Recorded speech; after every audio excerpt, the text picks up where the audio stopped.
وَلَأَجْرُ الْآخِرَةِ خَيْرٌ لِّلَّذِينَ آمَنُوا وَكَانُوا يَتَّقُونَ۔ اور بادشاہ نے حکم دیا کہ اسے میرے پاس لاؤ، میں اسے اپنا مصاحب خاص بناؤں گا۔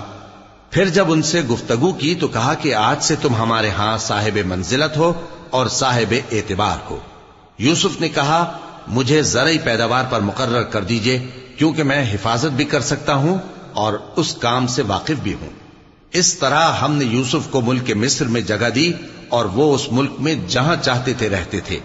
ہم اپنی رحمت جس پر چاہتے ہیں کرتے ہیں اور نیکوکاروں کے اجر کو ضائع نہیں کرتے، اور جو لوگ ایمان لائے اور ڈرتے رہے ان کے لیے آخرت کا اجر بہت بہتر ہے۔ وجاء إخوة يوسف فدخلوا عليه فعرفهم وهم له منكرون ولما جهزهم بجهازهم قال ائتوني بأخ لكم من أبيكم ألا ترون أني أوفي الكيل وأنا خير المنزلين فإن لم تأتوني به فلا كيل لكم عندي ولا تقربون قالوا سنراود عنه أباه وإنا لفاعلون وقال لفتيانه اجعلوا بضاعتهم في رحالهم لعلهم يعرفونها إذا انقلبوا إلى أهلهم لعلهم يرجعون۔ اور یوسف کے بھائی کنعان سے مصر میں غلہ خریدنے کے لیے آئے تو یوسف کے پاس گئے، تو یوسف نے ان کو پہچان لیا اور وہ ان کو نہ پہچان سکے۔ اور جب یوسف نے ان کے لیے ان کا سامان تیار کر دیا تو کہا کہ پھر آنا تو جو باپ کی طرف سے تمہارا ایک اور بھائی ہے اسے بھی میرے پاس لیتے آنا۔ کیا تم نہیں دیکھتے کہ میں ناب بھی پوری دیتا ہوں اور مہمانداری بھی خوب کرتا ہوں؟ اب اگر تم اسے میرے پاس نہ لاؤ گے تو نہ تمہیں میرے ہاں سے غلہ ملے گا اور نہ تم میرے پاس ہی آ سکو گے۔ انہوں نے کہا کہ ہم اس کے بارے میں اس کے والد کو پھسلائیں گے اور ہم یہ کام کر کے رہیں گے۔ اور یوسف نے اپنے خدام سے کہا کہ ان کا سرمایہ یعنی غلے کی قیمت ان کے سامان میں رکھ دو۔ عجب نہیں کہ جب یہ اپنے اہل و عیال میں جائیں تو اسے پہچان لیں، اور عجب نہیں کہ یہ پھر یہاں آئیں۔ فلما رجعوا إلى أبيهم قالوا يا أبانا منع منا الكيل فأرسل معنا أخانا نكتل وإنا له لحافظون قال هل آمنكم عليه إلا كما أمنتكم على أخيه من قبل فالله خير حافظا وهو أرحم الراحمين ولما فتحوا متاعهم وجدوا بضاعتهم ردت إليهم قالوا يا أبانا ما نبغي هذه بضاعتنا ردت إلينا ونمير أهلنا ونحفظ أخانا ونزداد كيل بعير ذلك كيل يسير۔ بس جب وہ اپنے والد کے پاس واپس گئے تو کہنے لگے کہ ابا ہمارے لیے غلے کی بندش کر دی گئی ہے، تو ہمارے ساتھ ہمارے بھائی کو بھیج دیجئے تاکہ ہم پھر غلہ لائیں اور ہم اس کے نگہبان ہیں۔ یعقوب نے کہا کہ میں اس کے بارے میں تمہارا اعتبار نہیں کرتا مگر ویسا ہی جیسا پہلے اس کے بھائی کے بارے میں کیا تھا، سو اللہ ہی بہتر نگہبان ہے اور وہ سب سے زیادہ رحم کرنے والا ہے۔ اور جب انہوں نے اپنا اسباب کھولا تو دیکھا کہ ان کا سرمایہ واپس کر دیا گیا ہے۔ کہنے لگے ابا ہمیں اور کیا چاہیے، دیکھیے یہ ہماری پونجی بھی ہمیں واپس کر دی گئی ہے اور ہم اپنے اہل و عیال کے لیے پھر غلہ لائیں گے اور اپنے بھائی کی نگہبانی کریں گے اور ایک بار شتر زیادہ لائیں گے کہ یہ غلہ جو ہم لائے ہیں تھوڑا ہے۔ قال لن أرسله معكم حتى تؤتون موثقا من الله لتأتونني به إلا أن يحاط بكم فلما آتوه موثقهم قال الله على ما نقول وكيل وقال يا بني لا تدخلوا من باب واحد وادخلوا من أبواب متفرقة وما أغني عنكم من الله من شيء إن الحكم إلا لله عليه توكلت وعليه فليتوكل المتوكلون ولما دخلوا من حيث أمرهم أبوهم ما كان يغني عنهم من الله من شيء ما كان يغني عنهم من الله من شيء إلا حاجة في نفس يعقوب قضاها وإنه لذو علم لما علمناه ولكن أكثر الناس لا يعلمون. یعقوب نے کہا کہ جب تک تم اللہ کا عہد نہ دو کہ اس کو میرے پاس صحیح و سالم لے آؤ گے میں اسے ہرگز تمہارے ساتھ نہیں بھیجنے کا مگر یہ کہ تم گھیر لیے جاؤ یعنی بے بس ہو جاؤ تو مجبوری ہے. پس جب انہوں نے والد کو اپنا قول دیا تو یعقوب نے کہا کہ جو قول و قرار ہم کر رہے ہیں اس کا اللہ ضامن ہے اور فرمایا کہ اے میرے بیٹو ایک ہی دروازے سے داخل نہ ہونا بلکہ جدا جدا دروازوں سے داخل ہونا اور میں اللہ کی تقدیر کو تو تم سے روک نہیں سکتا. بے شک حکم اللہ ہی کا ہے میں اسی پر بھروسہ رکھتا ہوں اور اہل توکل کو اسی پر بھروسہ رکھنا چاہیے.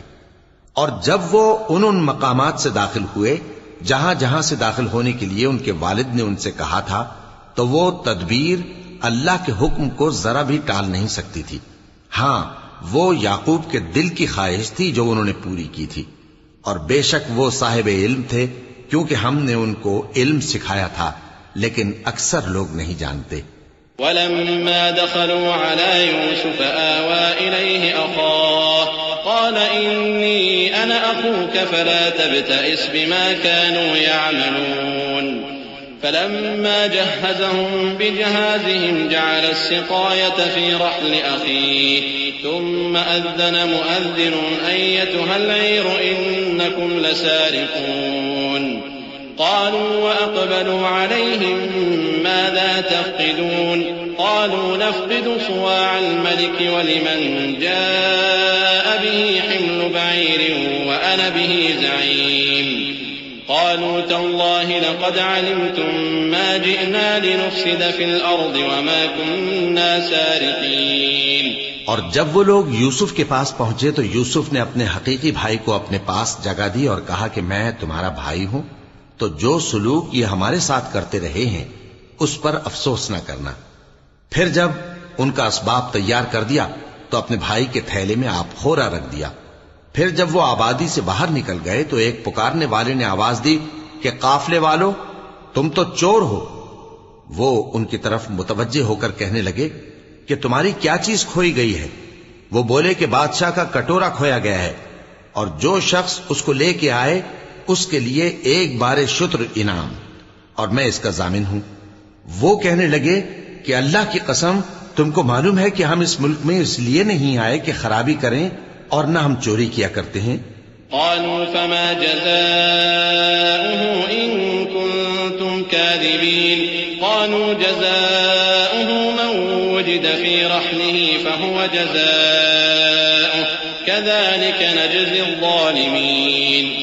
فبدأ بأوعيتهم قبل وعاء أخيه ثم استخرجها من وعاء أخيه كذلك كدنا ليوسف ما كان ليأخذ أخاه في دين الملك إلا أن يشاء الله نرفع درجات من نشاء وفوق كل ذي علم عليم. وہ بولے کہ اگر تم جھوٹے نکلے یعنی چوری ثابت ہوئی تو اس کی سزا کیا؟ انہوں نے کہا کہ اس کی سزا یہ کہ جس کے تھیلے میں وہ دستیاب ہو وہی اس کا بدل قرار دیا جائے. ہم ظالموں کو یہی سزا دیا کرتی ہیں.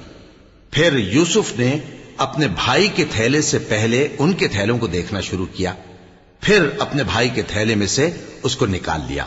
اس طرح ہم نے یوسف کے لیے تدبیر کی ورنہ بادشاہ کے قانون کے مطابق وہ اپنے بھائی کو لے نہیں سکتے تھے مگر یہ کہ اللہ چاہے. ہم جس کے چاہتے ہیں درجے بلند کرتے ہیں اور ہر علم والے سے بڑھ کر ایک بڑا علم والا ہے. قالوا إن يسرق فقد سرق أخ له من قبل فأسرها يوسف في نفسه ولم يبدها لهم قال أنتم شر مكانا والله أعلم بما تصفون. قالوا يا أيها العزيز إن له أبا شيخا كبيرا فخذ أحدنا مكانه إنا نراك من المحسنين. قال معاذ الله أن نأخذ إلا من وجدنا متاعنا عنده إنا إذا لظالمون.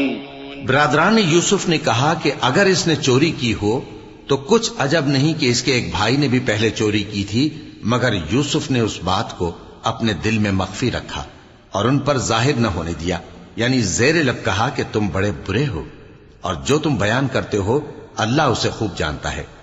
وہ کہنے لگے کہ اے عزیز، اس کے والد بہت بوڑھے ہیں اور اس سے بہت محبت رکھتے ہیں، تو اس کو چھوڑ دیجئے اور اس کی جگہ ہم میں سے کسی کو رکھ لیجئے، ہم دیکھتے ہیں کہ آپ احسان کرنے والے ہیں. یوسف نے کہا کہ اللہ پناہ میں رکھے کہ جس شخص کے پاس ہم نے اپنی چیز پائی ہے اس کے سوا کسی اور کو پکڑ لیں، ایسا کریں تو ہم بڑے بے انصاف ہیں. فلما استيئسوا منه خلصوا نجيا قال كبيرهم ألم تعلموا أن أباكم قد أخذ عليكم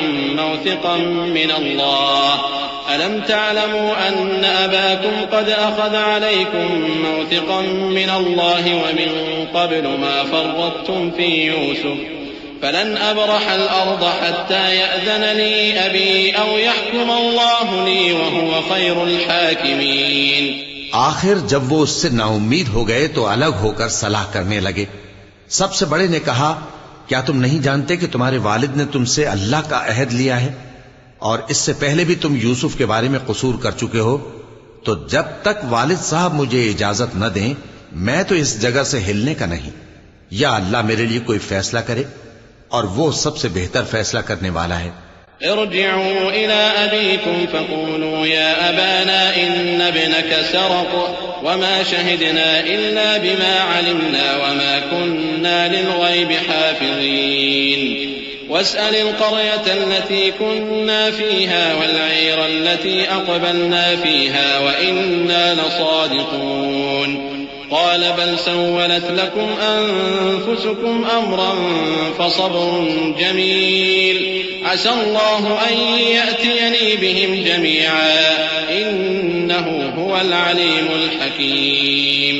تم سب والد صاحب کے پاس واپس جاؤ اور کہو کہ ابا آپ کے صاحبزادے نے وہاں جا کر چوری کی اور ہم نے تو اپنی دانست کے مطابق آپ سے اس کے لے آنے کا عہد کیا تھا، مگر ہم غیب کی باتوں کے جاننے اور یاد رکھنے والے تو نہیں تھے، اور جس بستی میں ہم ٹھہرے تھے وہاں سے یعنی اہل مصر سے اور جس قافلے میں آئے ہیں اس سے دریافت کر لیجئے، اور ہم اس بیان میں بالکل سچے ہیں.